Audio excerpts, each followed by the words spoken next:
আসসালামু আলাইকুম রহমতুল্লাহ। খুলনা অনলাইন স্কুলের পক্ষ থেকে সবাইকে স্বাগত। এই মুহূর্তে যারা আমার সাথে যোগদান করেছেন এবং আমার প্রিয় শিক্ষার্থী, আমি মোহাম্মদ আমিনুল করিম, প্রভাষক পদার্থবিদ্যা, কামারগঞ্জ ফাজিল মাদ্রাসা, কামারগঞ্জ, সিরাজগঞ্জ এর পক্ষ থেকে আপনাদের সবাইকে আজকের ক্লাসে স্বাগত জানাচ্ছি। প্রিয় শিক্ষার্থী, তোমরা যারা এসএসসি অথবা দাখিল বিভাগের দাখিল পর্যায়ের ছাত্র, বিজ্ঞান বিভাগের, তারা আমার সাথে নিশ্চয়ই যুক্ত হয়েছ এবং আমার ক্লাসটি উপভোগ করার জন্য নিশ্চয়ই তোমরা ইতিমধ্যেই খাতা কলম নিয়ে বসে গেছ। শিক্ষার্থী, আমি ক্লাস শুরুর আগে আমি আমার ক্লাসটি ঠিকমতো হচ্ছে কি না, অর্থাৎ সাউন্ড এবং ক্যামেরা সব ঠিক আছে কি না এটি দেখে নিব এবং তোমাদেরকে বলবো তোমরা একটু বন্ধুদেরকে জানিয়ে দেওয়ার লক্ষ্যে আমার এই ক্লাসটি তোমরা একটু শেয়ার করে দাও, যাতে বেশি সংখ্যক শিক্ষার্থী আমাদের সাথে যুক্ত হতে পারে, আমরা অনেক বড় একটি ক্লাসরুম পেতে পারি। বন্ধুরা, আশা করছি তোমরা সবাই দেখতে পাচ্ছ এবং শুনতে পাচ্ছ আমাকে। যদি কোনো ধরনের সমস্যা মনে হয় একটু দ্রুত আমাকে জানাও যে আসলে কোথাও সমস্যা হচ্ছে কি না। প্রিয় শিক্ষার্থী, আমি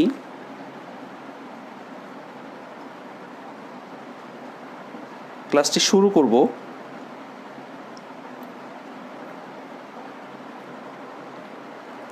এবং তোমরা যারা আমার সাথে যুক্ত হয়েছ তারা আমার ক্লাসের শেষ পর্যন্ত অবশ্যই আমার সাথে থাকবে এবং আমাকে বিভিন্নভাবে সাপোর্ট দিবে। কীরকম সাপোর্ট? যে ক্লাসটি ঠিকমতো হচ্ছে কি না, তোমাদের কোথাও সমস্যা হচ্ছে কি না, তোমাদের কোনো প্রশ্ন আছে কি না, সেই প্রশ্নগুলো যদি কমেন্টসে লিখো তাহলে ক্লাস চলাকালীন সময় হয়তো আমি সেই আনসারগুলো দিয়ে দেওয়ার চেষ্টা করব।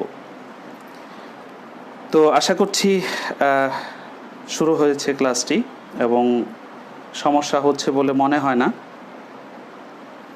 তারপরেও নেটওয়ার্কের সমস্যা থাকে অনেক সময়। তো আমি যখন ক্লাসে কোনো বিষয় শেয়ার করি তোমাদের সাথে, তখন অবশ্যই তোমরা সাউন্ডের দিকে খুব খেয়াল রাখবে, কারণ লেখা অনেক সময় একটু ঝাপসা চলে আসে নেটওয়ার্কের কারণে, যাতে কথার সাথে, অর্থাৎ তোমরা যদি কোথাও গ্যাপ হয়, দেখা না যায়, সেক্ষেত্রে তোমরা যাতে কী করতে পারো, খাতায় লিখে নিতে পারো। এই বিষয়টি তোমরা একটু অবশ্যই খেয়াল রাখবে। তো আমি শুরু করব ক্লাসটি। আজকে তোমাদের খুলনা অনলাইন স্কুলে আজকে আমার দ্বিতীয় ক্লাস, অর্থাৎ আমরা যে অধ্যায়টি নিয়ে কাজ করব সেই অধ্যায়টির দ্বিতীয় ক্লাস হিসাবে তোমরা আজকে অধ্যায় 10 এর স্থির বিদ্যুৎ যে অংশটি রয়েছে সেটি নিয়ে আমি আজকে আলোচনায় আসব।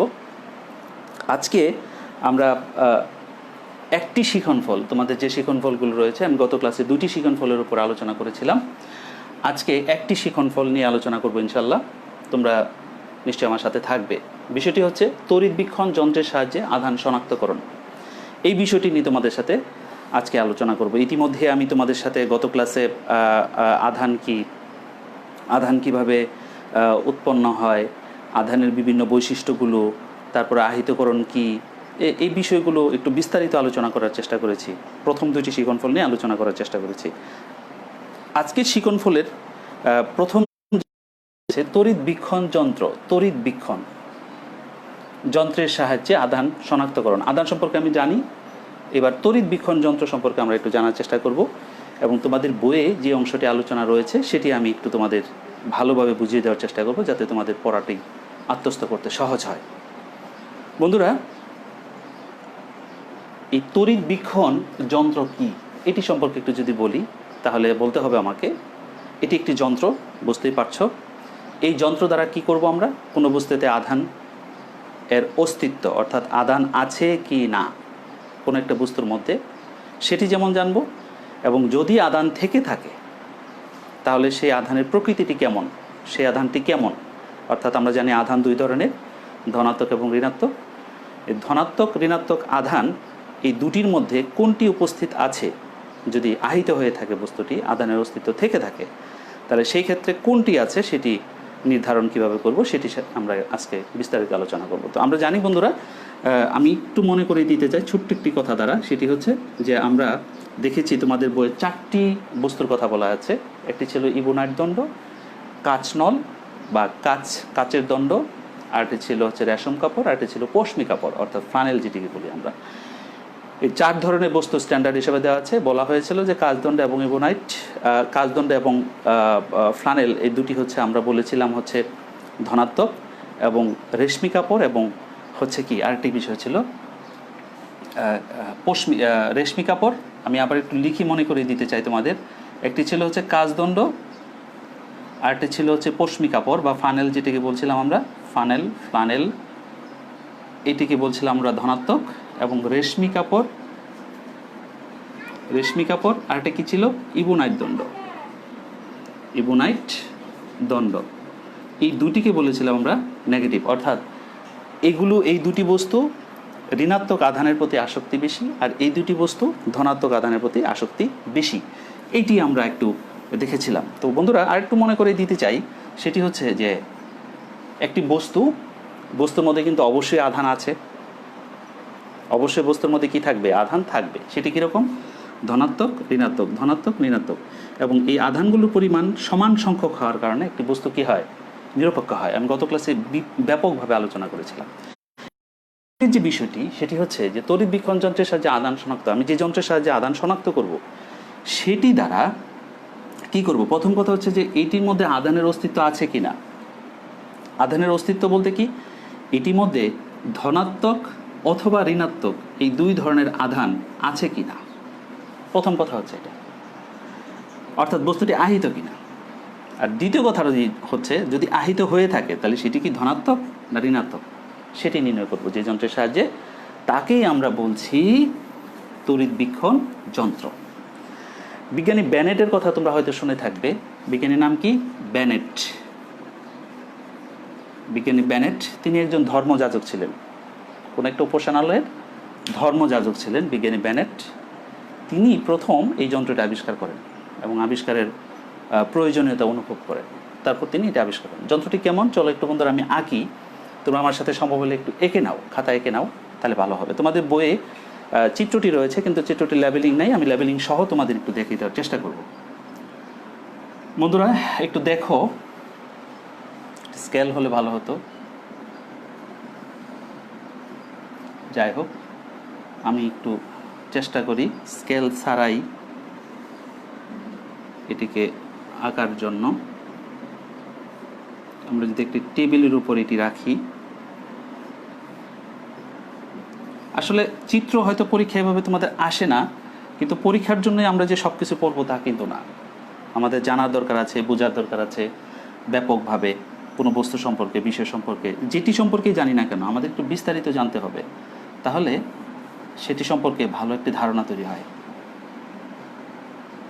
অর্থাৎ আমি যেটি আঁকার চেষ্টা করতেছি এটি একটি যন্ত্রটির আকারটা অনেকটা এরকম,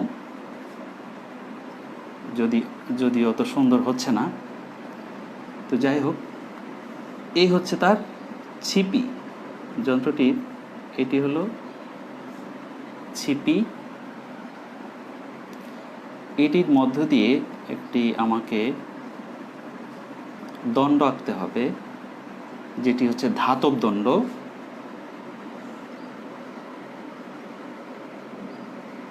এবং এই দণ্ডটির ভিতরে এটি একটি পাত, একটি না মূলত দুটি পাত এখানে। বন্ধুরা আমার সাথে একটু আঁকার চেষ্টা করো। তারপর এটির উপর যেটি রয়েছে সেটি হচ্ছে একটি কি বলবো,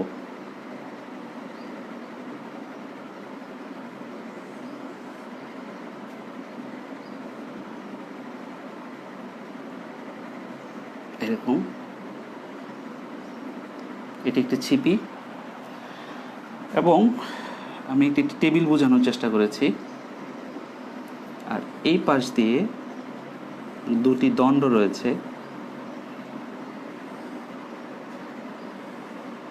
আমি একটু লেবেলিং করি, তারপর তোমাদের বিস্তারিত ব্যাখ্যাতে আসবো ইনশাল্লাহ।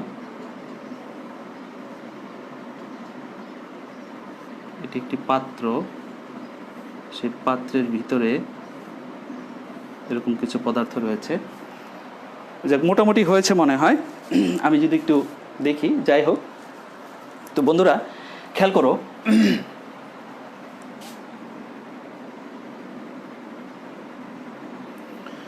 এটি হচ্ছে সেই যন্ত্র যেটি বিজ্ঞানী ব্যানেট প্রথম তৈরি করেন, এবং সেই যন্ত্রটির নাম হচ্ছে তড়িৎবীক্ষণ যন্ত্র।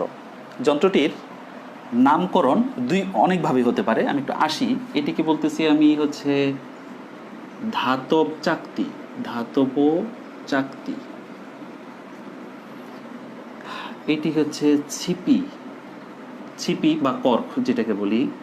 আর এটি হচ্ছে ধাতব দণ্ড। বন্ধুরা, যদি ভালো দেখা না যায়, জায়গাটা একটু ছোট, আমি এদিকে আরও কাজ করব, তো একটু লিখে নাও, আমার সাথে সাথে লিখে নাও। এটি হচ্ছে ছিপি, আর এটি হচ্ছে ধাতব দণ্ড, আর এটিকে বলছি আমি ধাতব পাত, ধাতব পাত। এটি হচ্ছে টিনের দণ্ড, টিনের দণ্ড। আর এটিকে বলা হয় রিসিভার, রিসিভার। এটি কাচের তৈরি সাধারণত। আর এগুলোকে বলা হয় ঝামা পাথর। কি পাথর? ঝামা পাথর। আর এটা তো টেবিলই, বুঝতেই পারছো। আচ্ছা, এই টোটালটা মিলে আমি যে যন্ত্রটা হচ্ছে সেটির নাম বলছি আমি তড়িৎ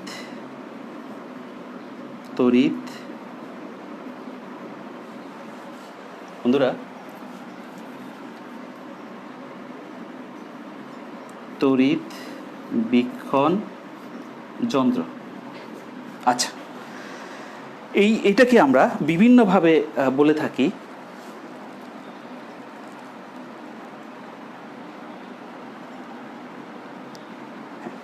হ্যাঁ বন্ধুরা, যা বলছিলাম, তাহলে এটি একটু হচ্ছে টোটালটা, আমি বড় যে অংশটা সেটিকে বলতেছি একটা রিসিভার, অর্থাৎ এটি একটি কাচের তৈরি পাত্র।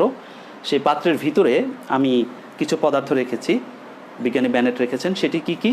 একটি ধাতব দণ্ডের সাহায্যে দুটি ধাতব পাত ঢুকিয়েছেন। পাত দুটি কীরকম? পাত দুটি মূলত হচ্ছে এরকমভাবে থাকবে, জাস্ট এরকমভাবে থাকবে। উপর থেকে একটা দণ্ড থাকবে, এই দণ্ডটা হচ্ছে এইটা, দণ্ডের সাহায্যে পাতটি আছে, এবং এই দণ্ডের সাথে এই চাকতিটি যুক্ত আছে, এবং সবগুলোই ধাতব পদার্থ। এটি এবং এটি ধাতব পদার্থ। নিচে যেটি দেওয়া হয়েছে সেটি হচ্ছে দুটো টিনের পাত দেওয়া হয়েছে। এই টিনের পাতের কাজ হচ্ছে এই যন্ত্রের যে সুবিধাটা রয়েছে সেই সুবিধাটাকে কী করা? ভারসাম্য রক্ষা করা। এবং মাঝখানে যে পদার্থটি রয়েছে সেটি হচ্ছে জামা পাথর। এটি কি? এটি হলো মূলত যে আসলে আমরা যে ধনাত্মক বা ঋণাত্মক আধানগুলো যেগুলো আমরা সেটা আহিত না অনাহিত কী অবস্থায় আছে, এই যে আমরা প্রকৃতি এবং অস্তিত্ব নির্ণয় করব, সেটির জন্য এই পাত দুটি এত হালকা এবং এত কম ওজনের যে এটার ভিতরে যে বাতাস আছে, সেই বাতাসের মধ্যে যে জলীয় বাষ্প আছে, সেই জলীয় বাষ্প কী করতে পারে? এই পাত দুটিকে এভাবে নড়াচড়া করতে কী করতে পারে? সমস্যার সৃষ্টি করতে পারে। সেই জন্যে এই বাতাসের মধ্যে যে জলীয় বাষ্প রয়েছে সেই জলীয় বাষ্পগুলোকে শোষণ করে ফেলার জন্য এই জামা পাথর ব্যবহার করা হয়েছে। আশা করি বন্ধুরা বুঝতে পেরেছ। এই হচ্ছে মোটামুটিভাবে একটি যন্ত্র, যেটিকে বলতেছি আমরা তড়িৎবীক্ষণ যন্ত্র। বিজ্ঞানী ব্যানেট প্রথম যখন এই যন্ত্রটি তৈরি করেন এবং পরীক্ষার জন্য ব্যবহার করেন, তখন এই ধাতব পাত বলতে তিনি স্বর্ণ ব্যবহার করেছিলেন, অর্থাৎ স্বর্ণের পাত ব্যবহার করেছিলেন। ঠিক আছে বন্ধুরা? ধাতব পাতে কি ব্যবহার করেছিলেন? ধাতব পাত হিসাবে স্বর্ণের পাত ব্যবহার করেছিলেন। এই জন্যে এই যন্ত্রটিকে তখন বলা হতো স্বর্ণপাত তড়িৎবীক্ষণ যন্ত্র। ঠিক আছে বন্ধুরা? তাহলে এই স্বর্ণের পাত সবসময় আমাদের হয়তো এই যন্ত্রের মধ্যে দেওয়া সম্ভব হয়নি, বা বাজারে যে যন্ত্রগুলো পাওয়া যায় সবসময় স্বর্ণের পাত দেওয়া হয় না। সেই জন্যে এই স্বর্ণের পাতের পরিবর্তে যে কোনো ধাতুর পাত, কিন্তু শর্ত কি? সেটি খুব হালকা হতে হবে, আর ওজন খুব কম হতে হবে, যাতে এটি খুব সহজে কী করতে পারে? নড়াচড়া করতে পারে। ক্লিয়ার বন্ধুরা? মোটামুটিভাবে এই হচ্ছে যন্ত্র। যন্ত্রের নাম কি? তড়িৎ বীক্ষণ যন্ত্র। কি যন্ত্র? তড়িৎ বীক্ষণ যন্ত্র। ইংরেজিতে তোমার বইয়ে যেটিকে লেখা আছে ইলেকট্রোস্কোপ। কি এটি? ইলেকট্রোস্কোপ। এখন বন্ধুরা, এই যন্ত্রের সাহায্যে আমরা কি করব সেটি চলো আমরা একটু দেখি। এই যন্ত্রের সাহায্যে আমরা কি করব?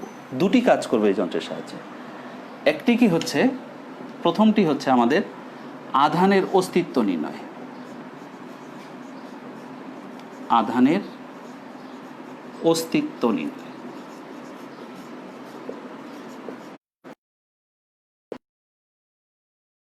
আধানের অস্তিত্ব নয়, কিভাবে আমরা এটির সাহায্যে আধানের অস্তিত্ব নির্ণয় করব? চলো বন্ধুরা দেখি। প্রথমে যে কাজটি করতে হবে, এই যন্ত্রটিকে সরাসরিভাবে একদম নতুন একটি যন্ত্র বা পরিষ্কার পরিচ্ছন্ন করা একটি যন্ত্র নিতে হবে। ঠিক আছে? এই স্বর্ণপাত তড়িৎ বীক্ষণ যন্ত্র বা তড়িৎ বীক্ষণ যন্ত্র নেব। নেওয়ার পর এই যন্ত্রে আমি একটি, ধরো এটি হচ্ছে আমার যন্ত্র বা এটি হচ্ছে যন্ত্র। এই যন্ত্রে আমি কি করব?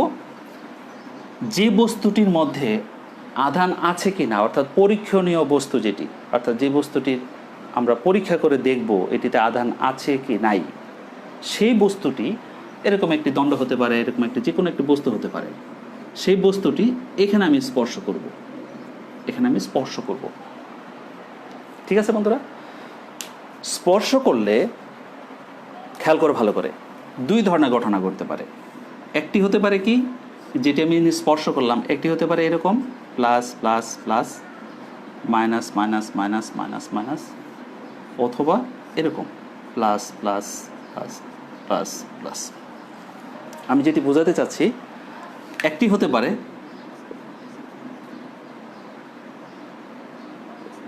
এরকম 1 2 3 4 5, 1 2 3 4, ধরো আরেকটি দিলাম 5টি। অর্থাৎ এটি হতে পারে নিরপেক্ষ, এটি কিন্তু নিরপেক্ষ, তাই না বন্ধুরা? আর এটি হতে পারে কি, শুধু ধনাত্মক, এটি হতে পারে শুধু, এটি হতে পারে শুধু ঋণাত্মক, এটি হতে পারে শুধু ধনাত্মক। এই তিন ধরনের বস্তুই হতে পারে। আমরা জানি না যে আসলে কোনটি কি অবস্থায় আছে। কারণ কি? কারণ হচ্ছে বাহ্যিক অবস্থায় আমি যদি দুটি বস্তু চিন্তা করি, একটি যদি আহিত হয়, একটা যদি অনাহিত হয়, বাহ্যিকভাবে দেখতে দুটো বস্তুকে একই রকম দেখা যাবে। এই জন্যে এটার ভিতরে কি অবস্থায় আছে, অর্থাৎ আহিত না অনাহিত, না আধানের অস্তিত্ব আছে কি নাই, বা আধানের প্রকৃতি কি, সেটি কিন্তু আমাদের জানার কোনো উপায় নাই। সেই জন্যে আমরা কি করব, এই যে কোনো বস্তুটি এখানে আমি কি করলাম, স্পর্শ করলাম। যদি বস্তুটি, ধরে নাও, আমি আগেই বলছি না, ওদিকে যাচ্ছি না, ধরে নাও যদি বস্তুটি এরকম হয়, তাহলে এই যন্ত্রের কোনো পরিবর্তন হবে না, যেরকম আছে সেরকমই থাকবে, কোনো পরিবর্তন হবে না। ক্লিয়ার? যদি এরকম হয়, অর্থাৎ ধনাত্মক এবং ঋণাত্মক আধানগুলো যদি থাকে, অর্থাৎ বস্তু যদি নিরপেক্ষ হয়, তাহলে এটি স্পর্শ করলে এই যন্ত্রের ভিতরে কোনো ধরনের পরিবর্তন হবে না। ভিতরে পরিবর্তন বলতে কি, আসলে এই পাতের অবস্থানের কোনো পরিবর্তন হবে না, অর্থাৎ পাত নড়াচড়া করবে না, পাতের কোনো ধরনের পরিবর্তন হবে না। অর্থাৎ পাত দুটা যেরকম ছিল ঠিক সেরকমই থাকবে, এরকমও হবে না, এরকম হবে না। কিন্তু যদি এই দুটির মধ্যে যে কোনো একটি হয়, তাহলে কি হবে, এই পাত দুটির পরিবর্তন ঘটবে, অর্থাৎ নড়াচড়া করবে, কাছেও আসতে পারে, দূরেও যেতে পারে, সেটি ফ্যাক্ট না। পাত যদি নড়াচড়া করে, তাহলে বুঝতে হবে এই বস্তুটি আহিত, অর্থাৎ আধানের অস্তিত্ব রয়েছে। ক্লিয়ার বন্ধুরা? যদি এটি স্পর্শ করি, এটি যদি হয়ে থাকে, এই বস্তুটি যদি এটি হয়ে থাকে, তাহলে নিরপেক্ষ হওয়ার কারণে এই পাতের অবস্থানের বা অবস্থার কোনো পরিবর্তন হবে না, নাম্বার 1।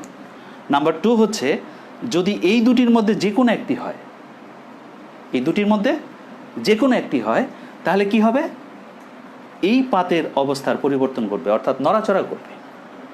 তাহলেই বুঝে নিব যে এই বস্তুটি আহিত আর এই বস্তুটি অনাহিত। ক্লিয়ার? তাহলে আধানের অস্তিত্ব নির্ণয় করার জন্য স্রেফ একটা যন্ত্র, তড়িৎ বীক্ষণ যন্ত্রে বস্তু যখন স্পর্শ করি, যদি পাতের নড়াচড়া হয়, তাহলে বুঝে নিব এটা আহিত বস্তু, অর্থাৎ আধানের অস্তিত্ব রয়েছে। আর যদি নড়াচড়া না করে, তাহলে ধরে নেব সেটি কি, আধানের অস্তিত্ব নাই। ক্লিয়ার? এইবার ধরে নিলাম যে আমরা এই বস্তুটি, এরকম যে কোনো একটা বস্তু আমরা, অর্থাৎ এই দুটি যখন আমি রাখলাম, এই দুটির যে কোনো একটি যদি এটা হয়ে থাকে তাহলে এখানে প্রভাব পড়বে, অর্থাৎ আহিত হয়েছে, অর্থাৎ আহিত বস্তুটি ধরে নেওয়া হবে। কিন্তু আমরা কিন্তু জানি না সেটি কি ধনাত্মক না ঋণাত্মক। এখন সেটি আমরা নির্ণয় করব। সেটি নির্ণয় করার জন্য যে প্রক্রিয়াটি, সেটাকে বলি আমরা আধানের প্রকৃতি নির্ণয়। আধানের প্রকৃতি নির্ণয়, এইটি আমরা দেখব এখন। ক্লিয়ার? আধানের প্রকৃতি নির্ণয়। আধানের প্রকৃতি অর্থাৎ এই দুটি মধ্যে কোনটি স্পর্শ করেছে, অর্থাৎ এই স্পর্শকৃত বস্তুটির মধ্যে কোন আধানটি রয়েছে, ধনাত্মক রয়েছে না ঋণাত্মক রয়েছে, সেটি নির্ণয় করব।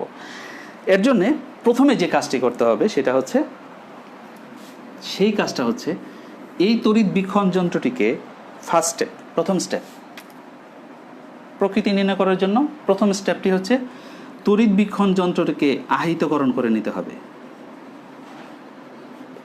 আহিতকরণ করতে হবে, অর্থাৎ আমি বলতে চাচ্ছি এই যন্ত্রটিকে প্রথমে আহিত করে নিতে হবে। তো আহিত করব কিভাবে? ওই যে বন্ধুরা প্রথমে আমি যেটি বলেছি এবং গত ক্লাসে বলেছি যে আমাদের বইয়ে 4টি বস্তুর কথা বলা হয়েছে এবং সেগুলোকে স্ট্যান্ডার্ড বলা হয়েছে। একটি হচ্ছে কাচদণ্ড, একটা হচ্ছে প্লাস্টিক দণ্ড, আরটাকে বলছি আমরা রেশম কাপড়, আরটাকে বলতেছি কি আমরা ইবুনাইট দণ্ড। তো এরকম 4টি বস্তু রয়েছে। সেই 4টি বস্তুর মধ্যে আমাদের জানাও আছে, স্ট্যান্ডার্ড হিসেবে জানা আছে যে কাচদণ্ড হচ্ছে ধনাত্মক আধান বিশিষ্ট, অর্থাৎ ধনাত্মক আধানের প্রকৃতিতে আসক্তি বেশি, ধনাত্মক, সেটাকে বলতেছি কাচ। তাহলে ধরে নিলাম এটি একটি আহিত কাচদণ্ড। ঠিক আছে বন্ধুরা? আর এটি হচ্ছে রেশম কাপড়, রেশমি কাপড়, যেটি হচ্ছে ঋণাত্মক আধানের প্রতি যার আসক্তি। এই দুটির যে কোনো একটিকে আমি এখানে স্পর্শ করব। অর্থাৎ স্ট্যান্ডার্ড বা আদর্শ জানা এমন একটি আহিত বস্তুকে আমি প্রথমে কি করব? এই তড়িৎ বীক্ষণ যন্ত্রে স্পর্শ করব। কি হলো? কি করার জন্য কাজটা কি? কাজটা হচ্ছে আমি আধানের প্রকৃতি নির্ণয় করব। আধানের প্রকৃতি নির্ণয় করার ফার্স্ট স্টেপটাই হচ্ছে এটাকে আহিত করে নিতে হবে। কি দ্বারা? একটি জানা আহিত বস্তু দ্বারা স্পর্শ করলাম। স্পর্শ করলে যদি এই পাত দুটির অবস্থা, খেয়াল করো বন্ধুরা, আমি কিন্তু জানি এটা ধনাত্মক, আমি কিন্তু জানি এটি কাচদণ্ড ধনাত্মক, তাহলে কি হবে? এই দিক দিয়া এই আধানগুলো, এই কাচদণ্ড থেকে আধানগুলো এই পাতের মধ্যে চলে আসবে, রাইট? কি হবে? এই পাতের ভিতরে চলে আসবে, রাইট? পাতের ভিতরে চলে আসবে। তাহলে পাতের ভিতরে যদি চলে আসে, এই পাতও যদি ধনাত্মক হয় এবং এই পাতও যদি ধনাত্মক হয়, তাহলে আধান দুটি কী করবে? ধনাত্মক আধান দুটি কী করে? পরস্পরকে বিকর্ষণ করে। তাহলে বিকর্ষণ করলে কি হবে? পরস্পর থেকে পাত দুটি আছে সরে গেল, কিন্তু আমি ধরে রাখছি সরে গেল।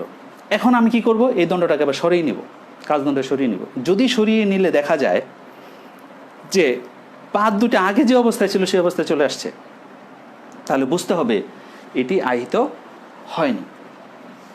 কি হয়নি? আহিত হয়নি।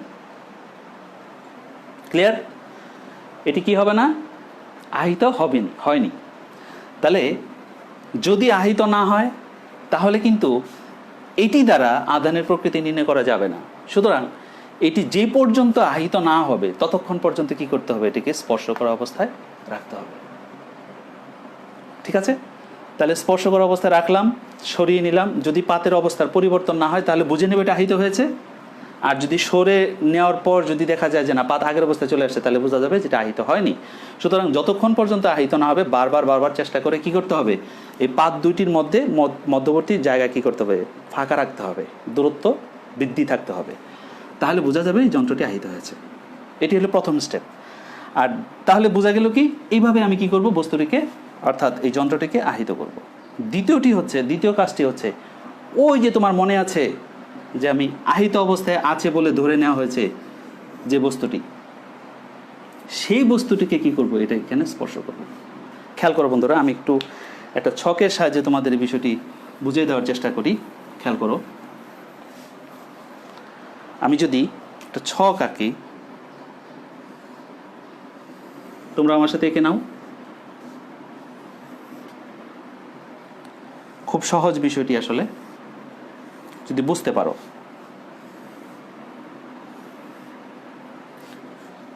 এটি ধরে নাও হচ্ছে একটা ছক আমি আঁকলাম। ছকে আমি প্রথমে যে যে কাজটি করব সেটি হচ্ছে এই যন্ত্রটি আমি কি অবস্থায় রাখলাম সেটি আগে লিখব। অর্থাৎ এই যন্ত্রটি যদি আমি রেশম কাপড় দিয়ে দিই তাহলে এটি কি হবে, ঋণাত্মক আধানে আহিত হবে, অর্থাৎ দুটি কি হবে, ঋণাত্মক হবে। আর যদি ধনাত্মক দিই তাহলে কি হবে, এটা ধনাত্মক আধানে আহিত হবে। যে অবস্থায় হোক না কেন, অর্থাৎ যন্ত্রের আহিতকরণ অবস্থা, যন্ত্রের আহিতকরণ অবস্থা, ঠিক আছে। তাহলে কয়ভাবে আমরা আহিত করতে পারি? যদি কাজদণ্ডেতে করি তাহলে হবে প্লাস, কাজদণ্ড দ্বারা যদি করি তাহলে কি হবে, এটি প্লাস। আর যদি রেশম কাপড় দ্বারা করি তাহলে এটি কি হবে, মাইনাস। ধরে নিলাম, প্রথমে ধরে নিলাম এই যন্ত্রটিকে আমি কাজদণ্ড দ্বারা আহিত করেছি, অর্থাৎ যন্ত্রটি ধনাত্মক আধানে আহিত আছে। আচ্ছা, দ্বিতীয় যে বিষয়টি সেটা হলো পাতের অবস্থা, পাতের অবস্থা। আর শেষে কি আমরা কি করব, সিদ্ধান্ত নিব যে আমার যে অর্থাৎ আহিতকরণ অবস্থায়, অর্থাৎ আহিত অবস্থায় যে বস্তুটি রয়েছে, অর্থাৎ যার মধ্যে আধানের অস্তিত্ব পাওয়া গেছে, সেটি কি ধনাত্মক না ঋণাত্মক, সেটি আমরা এই নিয়ে সিদ্ধান্ত নেব। ক্লিয়ার বন্ধুরা? তাহলে ছোট্ট একটা ছকের মাধ্যমে এটি আমরা কি করতে পারি, চিহ্নিত করতে পারি। প্রথমে আসো, ধনাত্মক আধানে আহিত করা হয়েছে। এইবার ওই যে আমি রেখেছিলাম যে যন্ত্র, যে বস্তুটি যে আহিত অবস্থায় আছে, ধরে নেওয়া হয়েছে যে আহিত, সেটি স্পর্শ করলাম। আমরা কিন্তু জানি না এতে ধনাত্মক না ঋণাত্মক আছে, কিন্তু এইটা জানি যে প্রথমটি কি, ধনাত্মক আধানে আহিত করা হয়েছে এই বস্তুটি। তাহলে এটি স্পর্শ করার পর যদি দেখা যায় এটার মধ্যে যদি ধনাত্মক থাকে, তাহলে খেয়াল করো কি হবে বন্ধুরা, এটা কিন্তু অলরেডি ধনাত্মক এবং পাত দুটা কি আছে, ফাঁকা অবস্থায় আছে। তাহলে কি হবে, এটা ভিতরে ঢুকবে, ঢুকে এখানে ধনাত্মক আছে, আরও ধনাত্মক তুমি ঢুকলে কি হবে, এই দুটি পাতে কি হবে, ধনাত্মক আধানের পরিমাণ কি আস্তে আস্তে আরও বেড়ে যাবে না? হ্যাঁ বন্ধুরা, বেড়ে যাবে। তাহলে যদি বেড়ে যায় তাহলে তো বুঝতেই পারছো, আধানের পরিমাণ যদি বেড়ে যায় এই পাত দুটির মধ্যে, তাহলে কি হবে, এটি পরস্পর থেকে আরও দূরে যাবে, অর্থাৎ ফাঁক বৃদ্ধি পাবে। তার মানে আমি এখানে লিখতে পারি পাতের অবস্থা কি হলো, ফাঁক বৃদ্ধি পাইল। পাত দ্বয়ের মধ্যে যে অবস্থাটা সেটা কি হবে, ফাঁক বৃদ্ধি। দুটি পাতের মধ্যে ফাঁক বৃদ্ধি যদি বৃদ্ধি পায়, তাহলে তো আমি সিদ্ধান্ত নিয়েই ফেললাম যে এই ধনাত্মক ছিল বলেই কি হয়েছে, দুটি কি হয়েছে বলো, এই দুটি ধনাত্মক আছে বলেই এই দুটি পাত কি হয়েছে, ফাঁক আরও বৃদ্ধি পেয়েছে। অর্থাৎ এটি কি হবে, আমরা সিদ্ধান্ত নিলাম যে যে বস্তুটি পরীক্ষাধীন ছিল, অর্থাৎ অস্তিত্ব নির্ণয় করার পর যে বস্তুটি ছিল, সেই বস্তুটির মধ্যে আধানের প্রকৃতি হচ্ছে ধনাত্মক। ক্লিয়ার বন্ধুরা, ক্লিয়ার কি না? একটি যদি বুঝো তাহলে সবগুলো এমনি এমনি বুঝে যাবে। ওকে, নেক্সট আসো, এইটির মধ্যে যদি আমি যেটি স্পর্শ করেছিলাম এটির মধ্যে যদি ঋণাত্মক থাকে, তুমি কিন্তু ধনাত্মক করে রাখছো, আহিত করে রাখছো কি ধনাত্মক, কিন্তু যে বস্তুটি স্পর্শ করলাম সেটির মধ্যে ঋণাত্মক আধান আছে, তাহলে কি হবে, ঋণাত্মকগুলো এর ভিতরে ঢুকবে, ঢুকে প্রথমে যে কাজ করবে, যেহেতু এটা আহিতকরণ অবস্থায় আছে, এটির শক্তি বেশি, সুতরাং এটি ভিতরে গিয়ে এই ধনাত্মকগুলোকে কি করবে, প্রশমন করবে। প্রশমন করার কারণে পাত দুটির মধ্যে ফাঁক বৃদ্ধি ছিল আস্তে আস্তে কমে যাবে। কিন্তু যখন দুটি পাতে আবার ঋণাত্মক আধানের প্রভাব বিস্তার হয়ে যাবে, তখন কি হবে, তখন পাত দুটি আবার ফাঁকা হয়ে যাবে।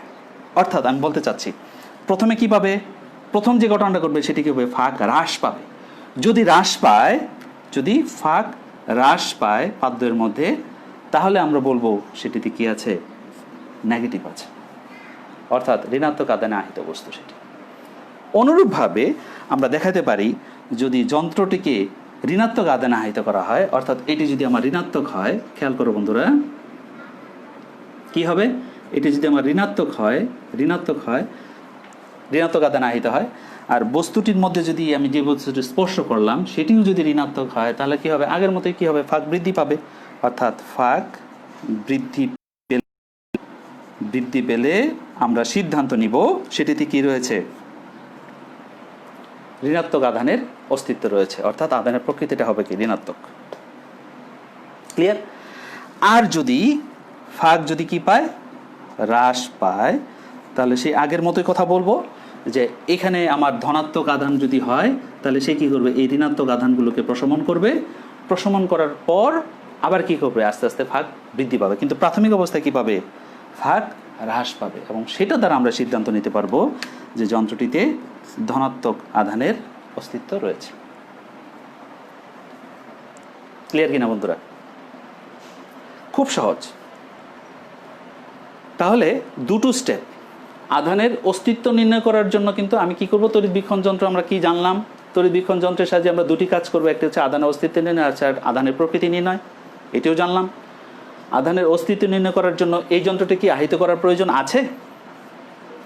বন্ধুরা বলো তো, এই যন্ত্রটি কি আহিত করার প্রয়োজন আছে অস্তিত্ব নির্ণয় করার জন্য? তোমরা অবশ্যই বলবে যে না, তাই না বন্ধুরা? আচ্ছা, তাহলে আধানের অস্তিত্ব নির্ণয় করার জন্য আমার স্পর্শ করব, স্পর্শ করলে যদি কি হয়, ফাঁকের পরিবর্তন ঘটে, অর্থাৎ আপ ডাউন করে, অর্থাৎ এই দুটি পাকের ফাঁক যদি আপ ডাউন করে তাহলে বুঝবো এটির মধ্যে আধানের অস্তিত্ব রয়েছে। আর যদি না করে তাহলে বুঝবো বস্তুটি নিরপেক্ষ। সেটি নিয়ে আমরা আর পরীক্ষা করব না, পরের স্টেপে যাব না। যেটি নিরপেক্ষ নয় সেটি আমরা আবার আধানের প্রকৃতি নির্ণয় করার জন্য আমরা কি করে নিব, প্রথম স্টেপটি হচ্ছে এই যন্ত্রটিকে, তড়িৎবীক্ষণ যন্ত্রটিকে আহিত করে নিতে হবে। নেওয়ার পর তারপর ওই যে পরীক্ষণীয় বস্তুটি সেটিকে আমরা স্পর্শ করলে ক্রমান্বয়ে ফাঁক বৃদ্ধি পাবে অথবা ফাঁক হ্রাস পাবে। যদি ধনাত্মক হয়, ফাঁক বৃদ্ধি পেলে বুঝবো আমরা এটির মধ্যে ধনাত্মক আধানের অস্তিত্ব রয়েছে, আধানের প্রকৃতি হচ্ছে ধনাত্মক। আর যদি ফাঁক হ্রাস পায় তাহলে আধানের প্রকৃতি ঋণাত্মক। আর যন্ত্রটিকে যদি আমি ঋণাত্মক আধানে আহিত করে নিই প্রথমে, তাহলে যদি ফাঁক বৃদ্ধি পায় তাহলে বুঝে নেব সেটি হচ্ছে ঋণাত্মক আধানের প্রকৃতি, প্রকৃতি হচ্ছে ঋণাত্মক আধান। এবং যদি ফাঁক দ্বয় কি পায়, হ্রাস পায়, তাহলে ধরে নিব বস্তুটি কি ধনাত্মক আধান এর প্রকৃতি রয়েছে, অর্থাৎ প্রকৃতিটি ধনাত্মক আধান। বন্ধুরা আশা করি বুঝতে পেরেছ। খুব সহজ একটি বিষয় ছিল আজকে আমাদের যে একটি শিকনফল ছিল তড়িৎবীক্ষণ যন্ত্রের সাহায্যে আধান শনাক্তকরণ। এটি আমরা এখন নিশ্চয়ই যন্ত্র যদি আমাদের হাতে পাই তাহলে কি, অবশ্যই যন্ত্র যদি আমাদের হাতে পাই তাহলে কি অবশ্যই আমরা কি করতে পারবো,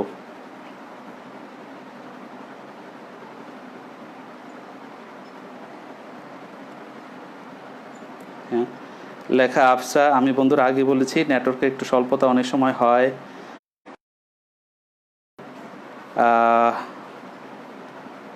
কথা বোঝা যাচ্ছে নিশ্চয়ই। আমার ক্লাস শেষ মোটামুটি বন্ধুরা। তো আজকে এই পর্যন্তই ছিল তোমাদের আজকের আমার যে পাঠটি ছিল সেটি, এবং তড়িৎবীক্ষণ যন্ত্রের উপর এই পাঠটি ছিল সেটি নিশ্চয়ই তোমরা বুঝতে পেরেছ। আমি আজকে তোমাদের খুলনা অনলাইন স্কুলের দ্বিতীয় ক্লাস হিসেবে এসেছি এই স্থির বিদ্যুৎ অধ্যায়ের উপর, 10ম অধ্যায়। নেক্সট যে ক্লাসটি আসবে সেটি আমরা আমাদের লেকচার 3 অর্থাৎ 3 নং পার্টটি নিয়ে আসবো নিশ্চয়ই তোমাদের মধ্যে। তোমরা সেই পর্যন্ত আমার সাথে থাকবে এবং তোমরা কিশোর বাতায়ন টেলিভিশনে নিয়মিত থাকবে। আর সবচেয়ে বড় কথা যেটি সেটি হচ্ছে আমাদের এখন পর্যন্ত কিন্তু আমরা সেই সময়টা কেটে উঠিনি যেটা আমাদের জন্য নিরাপদ। সেহেতু আমরা অবশ্যই কি থাকবো, ঘরে থাকবো এবং সবাইকে নিয়ে সুস্থ থাকবো সেই প্রত্যাশা রেখে আজকের মতো এখান থেকে বিদায় নিচ্ছি। ধন্যবাদ সবাইকে। আসসালামু আলাইকুম ওয়া রাহমাতুল্লাহি ওয়া বারাকাতুহু।